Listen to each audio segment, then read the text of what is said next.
The Entrepreneur MBA podcast purpose is to help existing business owners grow their companies past the 10 million in revenue per year benchmark. Here is your host, Stephen Halasnik. Welcome, everyone, to the Entrepreneur MBA podcast. I'm Stephen Halasnik, and I'm co-founder of Financing Solutions. For those of you who don't know about Financing Solutions, for the last 12 years, we have provided very easy to set up lines of credit for small businesses.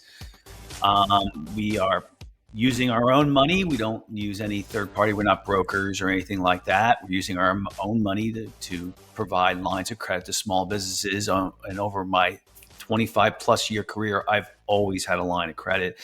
I feel passionate about the idea that every business should have a line of credit.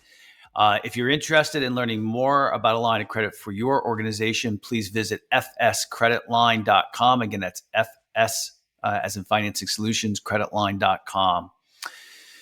As far as an introduction about myself, if you don't know who I am, over the last 25 years plus, after 25 years, you stop saying how many years you've done it.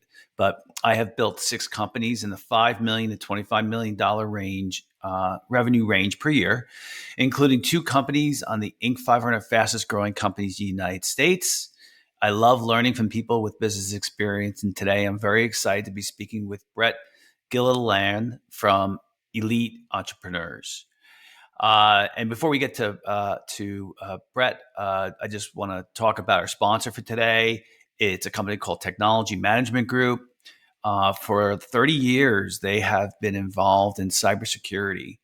And, cybersecurity, if you have a question about it, if you're concerned about it, if you've gotten hit, hopefully, if you haven't gotten hit, you kind of think about maybe we should have a plan to handle our cybersecurity. And you can give them a call or visit them. And visit them at their website is cyberctrl.net. It's, again, cyber, cyberctrl.net. I'd like to welcome Brett Gilliland. He is the founder and CEO of Elite Entrepreneurs, a company that specializes in giving companies that are at $1 million in revenue the knowledge, processes, and tools to grow to $10 million and beyond, which is great because that's the purpose of this podcast. And we'll get into that in a second. So Brett is an expert in organizational development, leadership, and strategy, has spent 10 years helping Infusionsoft grow from $7 million in revenue to over $100 million. Brett, welcome to today's Entrepreneur MBA podcast. Thank you, Stephen. I'm really excited to be with you, and hearing you give your background a little bit, I'm especially excited. I'm like, I want to turn the mic around and hear about some of your scaling lessons. But yeah, I'm excited to share anything I can with your audience and looking forward to the conversation. Well, good. It should be a good conversation. What was your role at Infusionsoft? Yeah, so we made up our own titles, as a lot of tech companies do. I'm a huge Jim Collins fan, and so we were intending from the start to build a built to last company. And so naturally, built to last had to be in my title. I was the built to last guy there for several years. And then a little bit later in the time, I worked more closely with the CEO as his right hand. He just called me strategic advisor to the CEO.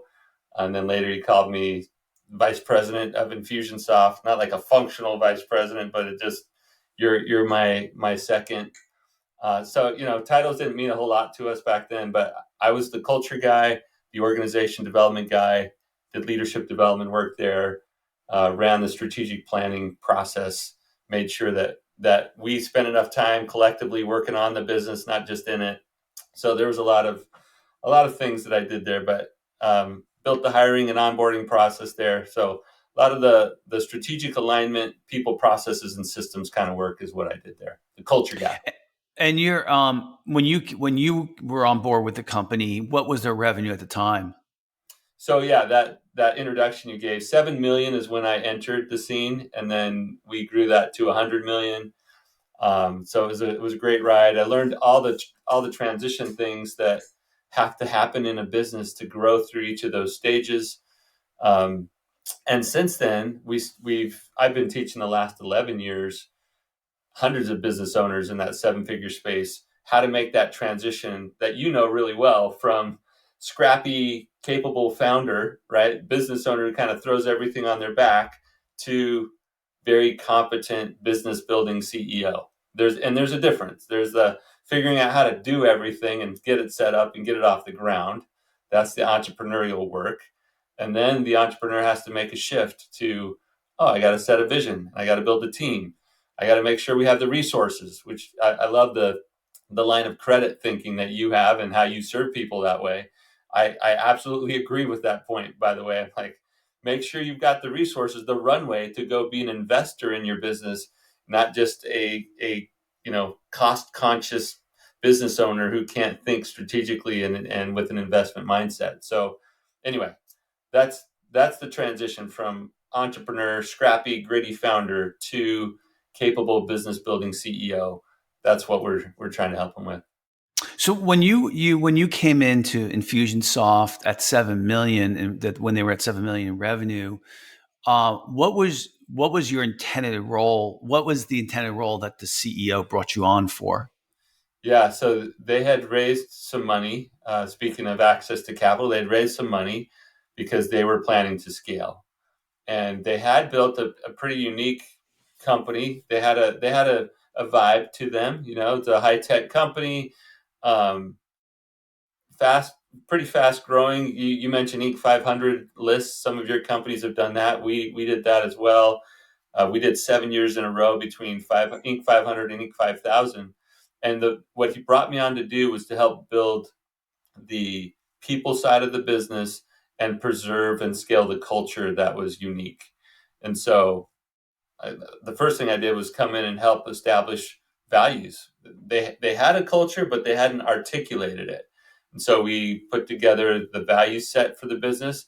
And then I built the hiring and onboarding processes to get the right people in so that we could keep the specialness that they had created with the start of their company, but be able to scale that. And then it just kind of blossomed from there, what he involved me with. But originally it was, how do I get the right people in here and scale this culture without losing our special sauce? Okay. And was the owner at the time? So let me get this out of the way first, just so all our listeners know. There's a significant difference in a company who grows with revenue through angel funding and through venture capital than there is from a company just typically that would grow through organic growth. Sure. So, you have more resources, more tools, you have some more problems because you have investors and those type of things. Yeah. But, a company and to be blunt, a company that says to me, they got to $100 million and, they started off with angel funding, that's a different scope of a company.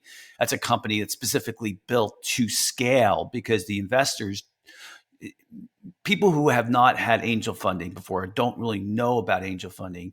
Investors really only get their money out when there's a exit strategy that occurs with the business, such as you sell to another company, you acquire other companies. So if the company is making money, typically the angel funder doesn't benefit a lot from that type of strategy, something like that. They get their money when something happens at the end. And the reason I say that is because a lot of our listeners are, businesses that have grown organically. Now, maybe they might be looking for angel funding, and there's a certain amount of criteria that's required for that. But so was to be fair, it doesn't matter a ton, but just to be fair, Infusionsoft was bootstrapped, very little, up to 7 million. Up to 7 million. So the funding was, hey, let's pour gas on this thing, let's grow it more quickly. And I wasn't there from 0 to 7 million, but all along the way, in the last 10, 11 years, I've been helping businesses of every kind, not just software, that get stuck. And you know this well because of your own experience. They get stuck typically somewhere between 1 and 3 million. They just kind of hit a revenue ceiling. They plateau. They were growing just fine. Then they sort of plateau. There's a next level of organizational complexity that they got to figure out. And whether it's a funded company or a bootstrapped company, the same stages are present. The same hurdles they got to overcome the same hurdles. And it's a different environment, to be sure, but the principles and some of the challenges that they're dealing with are very similar. Yeah, I agree. I mean, the for discussion today, as far as scalability, and the challenges that affect that, I don't think it matters if it's angel funding or if it's not. So and none of my companies have had any investors, so it's a little different. That's not a positive or negative. It's just they weren't those type of business. It wasn't the type of businesses that had astronomical growth intended for it. Well, I mean, they did grow fast, but not enough for me to want to get angel funding. So, and I know a little bit about it because I did angel funding for 3 years. So I know a little bit about it. I didn't do any deals, but I was involved in looking at, hundreds of deals, and that's a different story. Yeah.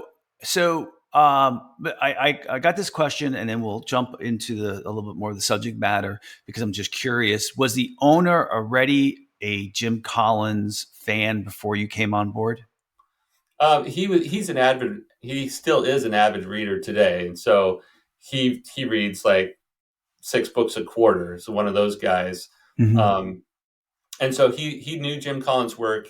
He was a fan, not as much as I was, but that's why he brought me in, to help him do that kind of work. Yes. Yeah. Yeah. Okay. So, let's tell me what you saw when you did alluded to it a little bit. So let's move a little bit more into your consulting practice, your coaching practice versus the company, that you're working for at the time. So in general, and I know, we've covered this quite a bit on a lot of my podcasts, but tell me what you typically see in the companies that are under $3 million in revenue, and tell me what you say. Yeah. What I typically see, and this again doesn't matter the industry, the business model, almost without fail, what we typically see is a business owner who's got some strengths, right? They're really good at something. Often they're a master of their craft, so they know the product or service inside and out, or they're an amazing sales and marketing type of person. They don't usually have mastery of all of those entrepreneurial skill sets, but they have some sort of strength, and they built a business around that strength, and they built a team around them that have sort of multiplied what they can produce, so that they often are like the super producer, or they're super involved in all the details of making this business run. And they often have a hard time organizing work in a way and bringing clarity to a growing team that allows them to take targeted, coordinated action, right? So it's like bottleneck city is what we often see. They also, especially if they're getting closer to like 3 million, that team's getting, let's say, 25, 30 people. They're starting to struggle with the challenge of really building a leadership team. So there's a couple transitions in there. The bottleneck is huge, having a hard time really letting go, and then organizing the work and giving true ownership to people, especially when it comes to like building a functional leadership team. That's a struggle for them. So then, and this is a leading question. So have you seen owners that are reluctant to give up any control, and therefore it stops them from getting over that hypothetical $3 million mark because of that? Yes, absolutely. In fact, I see many of them get stuck closer to 1 million because of that. Yeah. Yeah. What's their problem? What's the matter with it? I hate to say it that way, but why? No. I see it all the time. Yeah. I see it all the time. They're like we all are our worst enemy at some point. It might be 1 million. It might be 5 million. It could be 10 million. It could be 20 million, but we're our worst enemies unless we realize that we are our worst enemies at some point, right? I have a a member right now in one of our groups. I call him a friend, and we don't hang out outside of work. He lives in another state, but I just really, I like the guy, right? Like, he's an amazing human being, super giving, super talented, but he's built a company that has more than 100 people in it, and he's still so personally involved in everything. Like, and this, in one way it's admirable, but another way it's crazy. He single-handedly goes around across the country, because he has people all over the country, and he meets with every person every year. Like, he's just so involved in every aspect of the business, and it really is tapped out now. Like, he can't get past that because he's failed to build a really capable leadership team that Well, can, have them all come to him. well, and Do a he does that conference. a couple times a year. They have a big, all employee get together and celebrate, but he just so hands-on on Yeah. everything that he can't let go. And so here's the answer to your question. Some of them can't let go because of, like, he's a perfectionist. He was like, it has to be done right. I got to be involved so that it has to be done right. Some of them can't let go because of fear. And the fear is that something's going to fall apart. Like they sort of know that I've done all this work, but I feel like my business is like a house of cards, and it's ready to crumble at any moment. Or they're concerned about that customer experience. Like, their personal identity is wrapped up in the brand of the company so tightly that if we screw up that customer experience because I'm not involved in it in some way, or that client is unhappy because somebody on my team didn't do something right, or something fell through the cracks, that's on me somehow.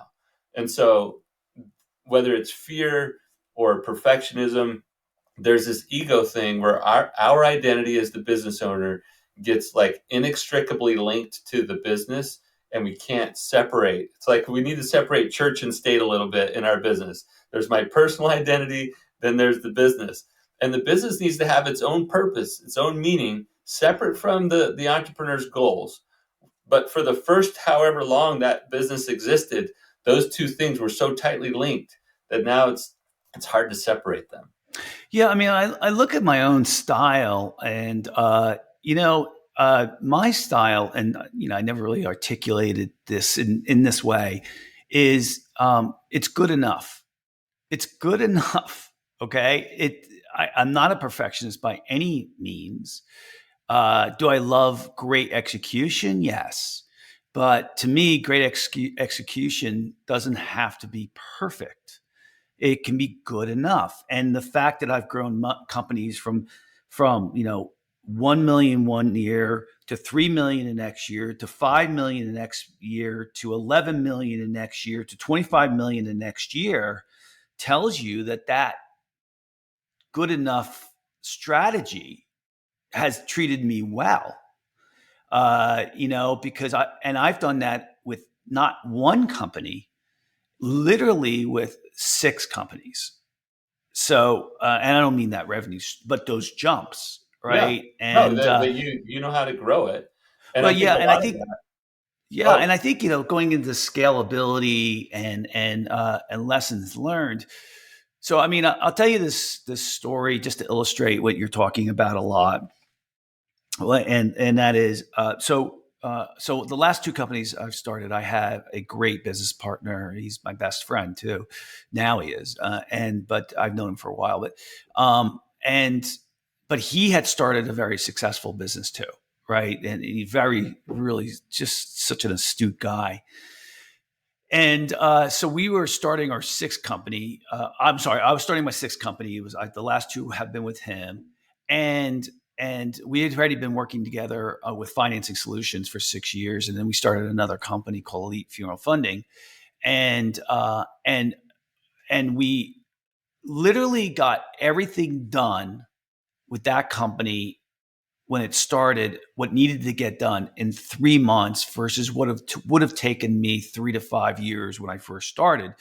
Because I knew, okay, we need a lead generation system, we need a CRM system, we need an accounting system, we need these key employees. It was just like, and we literally went from 0 to $500,000 in monthly revenue in 6 months, right? Because we knew everything that was required in a business, KPIs, everything, right? And my point of saying that is, a coach like yourself, it can accelerate that experience and learning experience, because if you listen to if you watch read the book Tipping Point by Malcolm Gladwell, it takes 10,000 hours or 10 years to become an expert at something. If you are a new business owner, you got to learn a lot super fast. And if you can accelerate that, your business is going to be more successful quicker. Would you agree with that? Yeah, absolutely. I mean, you can learn it the hard way, which you did. I did. I had a business coach though. I actually did. Okay, but my point is, like, you can learn it through your own experience, or you can get some help. Yeah. And yes, it takes some time and energy and some investment to go get some help, but it takes a lot more time, energy, investment to go figure it out yourself. So I agree. Yeah. 100%. And it's interesting. My business coach, I don't look at it. I had her for 9 years. And I got a business coach, I think it was 17, longer than that, 20 years ago, which was, business coaches were unheard of then. I would tell you that she was more of somebody who I could talk to about my problems at work than about someone who nowadays, like someone like yourself, Brett, you have a lot of experience and you can accelerate that growth. So, I belong to the entrepreneur organization. I read a lot. I had some really great friends. I had a mentor for 25 years. I had the business coach. I was able to accelerate my growth as a business owner because I did all the right things and learning. Now I think the tools to run a successful business are so much better than they used to be. So how do you typically help business owners? Like they'll bring you on for an engagement. Typically, why do they bring you on? Yeah, typically it's because they've hit a revenue plateau of some sort, or they just are feeling burnout. On the other hand, right, there's another things like, I've been doing this for so long, I feel like I'm pedaling faster, but I'm not getting more out of this bike. And we just help them shift gears a little bit, right? And then it's like that same energy in the right gear now yields more output on that bike. But when they're just hustling and hustling and hustling, trying to break through a ceiling and they're just hitting that wall, we're like, okay, there's got to be a better way. They finally figure that out. Like, yep, there is a better way. And it's just a little bit of, sometimes it's just a little mindset. Sometimes it's a tool. Sometimes it's a little skill development. Sometimes it's all of those things. But it can be learned, just like they learned sales and marketing, just like they learned, all the other stuff to get their business to where it is. This stuff can be learned. And I love that you pointed out, Stephen, and I hope everybody heard it. It's like, I belong to EO. I had a mentor. I got a business coach. I'm reading, right? Like, all the stuff, your businesses grew because you grew. And that, like, if people don't get anything else out of our visit today except for this one thing, I hope they'll take this away. Your business can only grow as far as you can take it as the leader. And if you don't grow, your business is not going to grow. And so I applaud you and many others, Stephen, for recognizing it. I have to push myself to places I've never been if I want my business to go places it's never been. Yeah, and I think that $1 million mark is any business owner that's under $1 million in revenue for a significant amount of time. To me, so because of the entrepreneur organization, because of other reasons too, I know a ton of business owners. Right, my forum group in my entrepreneur organization has been together for 25 years. We had a couple guys in and out once in a while, but in general, we've been together. And what you saw with the people who stayed lifelong entrepreneurs, or had successful exits is that they were always learning, always. And those who only, just couldn't grow their business past $1 million for an extended period of time, or under that, they were so wrapped up in their businesses that they felt they didn't have the time to spend on development. That's right. They So didn't there is a make. correlation between learning and success. And I mean, that's the same thing with anything. If you become a really great tennis player, or something else, you gotta have a coach. I'm not saying you have to have a coach, but you have to be learning. You have to be watching videos or watching other people play. You can't just go out there and play. It just doesn't get you better, Yeah. a lot. So now, what have you seen? Like, okay, so $3 million in revenue. Where have you typically seen your best clients transform themselves at that point? Yeah. So whether, again, it's somewhere between 1 and 3 that this happens. So pick a spot in there. But there's a few fundamentals that I'll point out, and they'll all be very familiar to you. But the first is that they get super intentional and super grounded. And what I mean by that is they get really clear on the purpose for the business, separate from themselves as the entrepreneur, right? Not that they're not compatible, they're very synergistic or they're complementary, but they're separate. Here's the purpose of this business. It deserves to have life on its own. What is that purpose? So we get clear on the purpose. We articulate the values because we don't want anybody to be a part of this ride who doesn't fit the values. And so we're going to hire, we're going to lead, we're going to fire to the values. And we got to get clear on that. And then we get super dialed in on a destination oriented mission. When you say there's the hill that we're going to take, right? That's the destination right there that we're going to go after. Now we know how to align resources. We know how to do good strategy work because we know what's going on in the market and we know our chosen destination. So then I can do good strategy work and I can align how we organize work from the org chart to the budget to how we spend time in meetings. All of it lines to that destination. So we get really intentional with purpose, values, mission, really grounded around that. That's the first thing.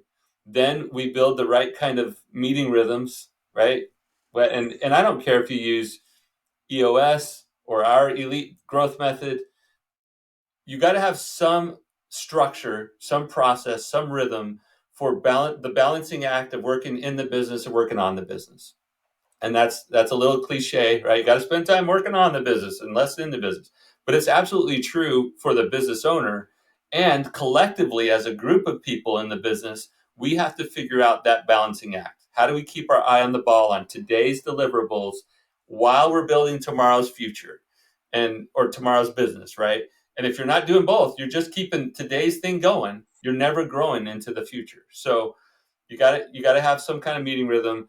And then we get really dialed in on, and I've sort of alluded to this, but the alignment of effort. So every single role in the business, what are their 3 measurable pieces of ownership? And you can call them KPIs or OKRs, or we call them big 3. But these are the 3 measurable things that role earns. It doesn't matter who's in the role. Whoever's in the role today needs to deliver 1, 2, 3 measurable things that they do day in and day out to deliver for us to go together to that stated mission that we were talking about. So those are 3 keys that we help every business owner with. They're really clear on setting the vision, help them hire, lead, and fire to that vision, do the meeting rhythms, and then make sure that every role has clarity about how they contribute to the whole and its measurable ownership. Have you been in a situation where someone brought you on as a coach? They're under the $3 million mark, and they're doing a lot of the right stuff with the execution. Yeah. Maybe they have a mission statement, they have culture, they have, their hiring practices are pretty decent for their employee, who they're hiring, they're doing a lot of the right stuff, but they what the company does for a living is either super highly competitive or there's just they're running up, they're hitting their head against the wall because it's just they kind of picked a rough business to be in. Have you seen that? Yes. I was talking to a guy, actually, he lives in the Northeast. I don't know how close he is to where you're at, but he had this coffee business in the big city, and there's coffee everywhere. And like, it's a brick and mortar place, right? They got a shop, and they were trying to also be the roaster for other coffee shops.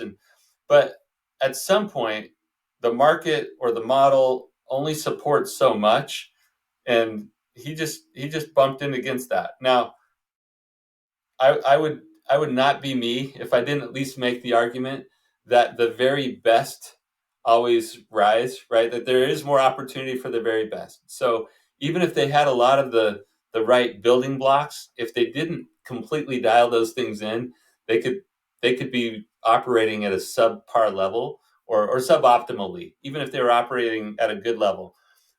So I still kind of the ever believer that the best leaders build the best businesses and the best businesses win. So you look at, for years and years, Southwest Airlines was in a highly competitive business, challenging, to run a successful, profitable business, but they dialed in their culture and they had their discipline. These things we don't compromise on, and they had their recipe for success, and it worked for a long time. I don't know if we could still hold them up as an example today, but I do think the best businesses win. And so I think there's a place for still rising above the rest. Now, having said that, I do think there's certain markets, certain models, certain things that are just like, man, you picked a rough business to go make this happen. Yeah. Well, I have seen that for sure. Yeah, I mean, some of the businesses that I did were that way. In some of my earlier businesses, what I did was I caught waves. So I would catch a wave, a trend of a business. I was always been in the B2B space, but I would catch a trend and a wave. A floating, rising tide floats all boats. Mm-hmm. And then, the idea with the first couple of my businesses was that I would be able to pivot. And with the first couple of businesses I had a really hard time pivoting those businesses. So in other words, pivoting is when you're working on something, you're working in a business, you're working on, your business is doing something, and then you learn something and you about something that your customer wants, and you change the business slightly to fill that need. And I struggled with that for the first couple of businesses. They still grew very big, good. But so when I joined up with my business partner, the thing that was really interesting, like I work really hard. Like I work really aggressively, assertively. I'm intense. My business partner works smart.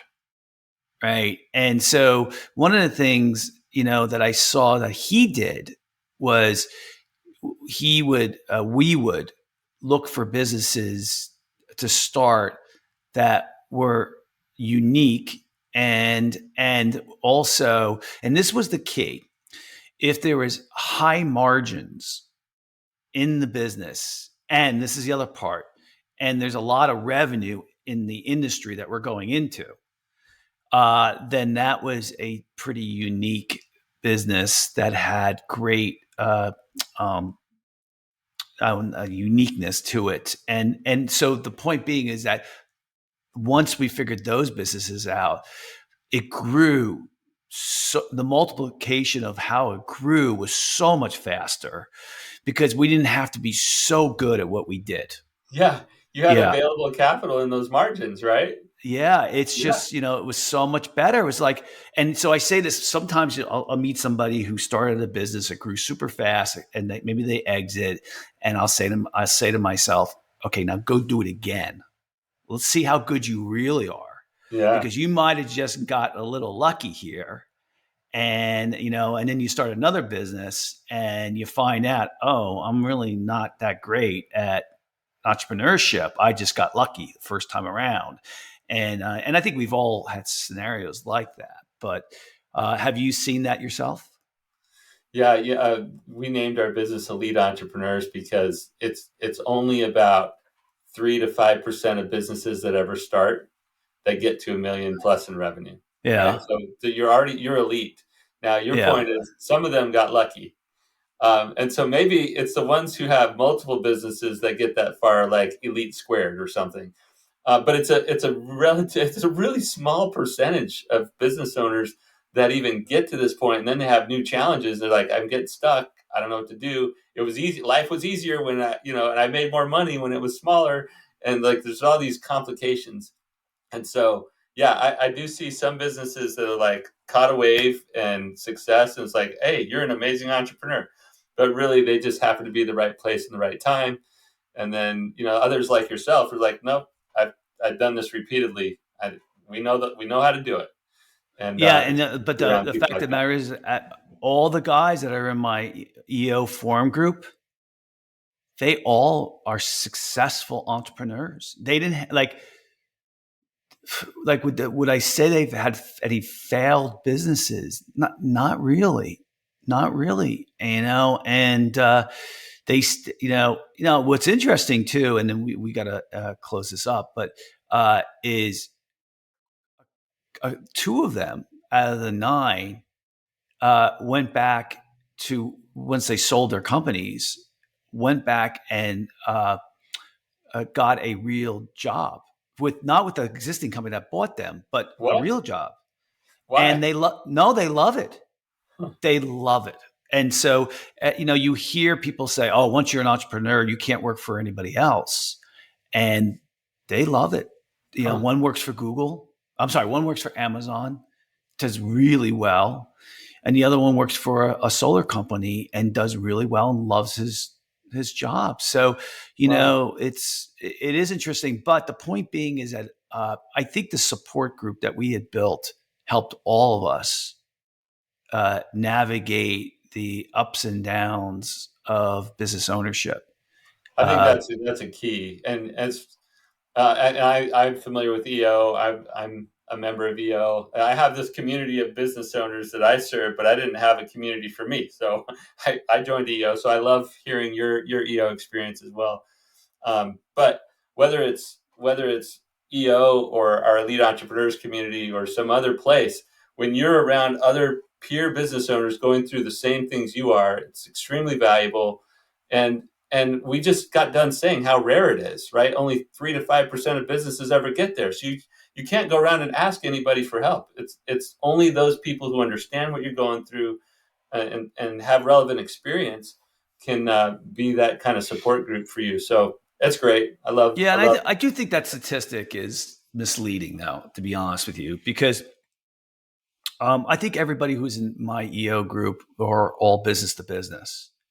And what I find is if you're in the B2B space, your probability of getting, bigger over that $3 million mark and being more successful is much higher than if you're in a retail or B2C space. So I think it is Yeah, that's misleading. probably one of those things that's kind of built into that statistic, right? It It's is. like I mean, they're putting in the retail and restaurants, and everything. Yeah. that's a crazy business to be in. But And people do so it. yeah, I know. Well, because they think that's all they think they know. So Yeah. um, anyway, and also the other last thing I'll just my experience is if you do join EO or Elite, your organization's business group, you gotta be patient at times. There's going to be times when it's really really good and times when it's not so good, and you just got to be patient with it because you'll get out of it what you put into it, and sometimes you'll really click with other people, and sometimes it may not be as great. And so I find out with my own entrepreneur group, we ebb and flow. So that's great comment. Yeah, and it goes back to what you said earlier. The growth, it's the growth investment, and if you're consistently investing in your growth, your learning, that's going to benefit your business. And I think you can. I think it's better to learn that through people, than it is through books. Yeah. Honestly, so well said. Yep. Yeah. So I'd like to thank so very much Brent Gilliland from Elite Entrepreneurs for coming on to today's podcast. And if you like today's podcast, please feel free to share it with a friend and also subscribe on your favorite podcasting app. Also, please give us a 5-star review if you like today's podcast or any of the other podcasts that we've done. It really helps us get the word out. And if you're looking for a line of credit for your business, you can visit our website at fscreditline.com. Again, FS as in Financing Solutions, creditline.com. Brett, if anybody wants to get in touch with you, how would they go about doing that? Our website is growwithelite.com. All three of those words just together, growwithelite.com. And of course, they can reach out on LinkedIn or something else. But yeah, I just enjoyed being with you today, Stephen. It's great conversation. Yeah, it was great having you too as well, Brent. And for those of you, you spell Brent's last name Gilliland, again, from Elite Entrepreneurs. So my takeaway from today is that from talking with Brent, because Brent's very experienced. Listen, I have a lot of business coaches sometimes on the show, and I think Brent really knows what he's talking about. I mean, I like that he has that experience. And so if you're looking for a coach, the coach should really pay for themselves. If they're any good at what they do, they should easily cover what it costs. That's the way I've always looked at it, and it always worked out that way. But to me, there's a very simple formula for becoming a really good entrepreneur. And the sooner you can learn that, the more successful you're going to be. And the more you're going to be able to reduce your risks of not being successful. So I think that's the thing. You have to learn as an entrepreneur the various steps that give you the highest percentage of probability of success. And that's what we're talking about here, putting yourself in a position where you reduce the chance of failure. And I think Brett did a great job today of articulating that. Other than that, I want to wish everybody a great day. And remember that being an entrepreneur is a marathon. It's not a sprint. So make sure you're saving up some of that energy. Have a great day.